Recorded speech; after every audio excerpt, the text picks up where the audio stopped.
چنان کن که پریشان نشوی، محتاج ز بیگانه و خویشان نشوی. هر کی عاشق شد ندارد ترس از خوف و خطر، صبر در عشق تو جانا باز می آرد ظفر.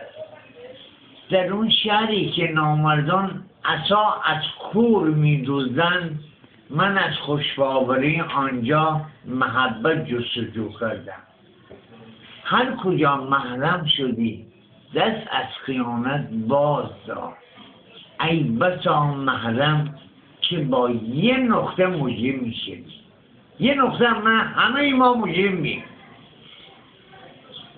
ضرب شست تازیانه چند روزی بیش نیست، رازدار خلق باشی در جهان فردانه ای. معرفت نیست در این قوم خدایا سببی، که برم گوهر خود را به خریدار دیگر. شهریاران شرط در نقطه در آبادن چه گشه نیشکر. شهریارا بی حبیب خود نمی کردی سفر، این سفر رای قیامت می روی تنها چرا. گل بختم در این گلشن ز جور باغبان گم شد، دیگر از من مجو نامی مرا نام و نشان گم شد. ایا صیاد رحمی کن که راه آشیان گم شد، فلک سیاره بخت من اندر آسمان گم شد. همایونی سهیلی داشتم اندر جهان گم شد، زود دیدار لبش حرف و شکایت از میان گم شد. با سوی بیستون دیدم ز شیرین صفتون خیلی، روان کردن ز اشک دیده همچون کوکن سیلی.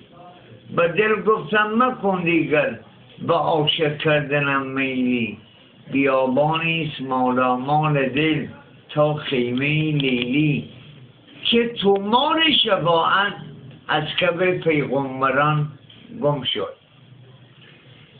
بیا گر عاشقی مانند بلبل از این باغی کن، ز بوی عطر گل فیضی ببر تازه دماغی کن. شوی یابنده دلجویی که گم گشته ایاغی کن. چه خوش بنشسته ای مجنون ز جا خیز و سراغی کن. چه دیشب ناقه لیلی میان کاروان گم شد. در دل میزدم من که ندا ز در آمد، که درا عراقی که تو هم از آن مایی. حق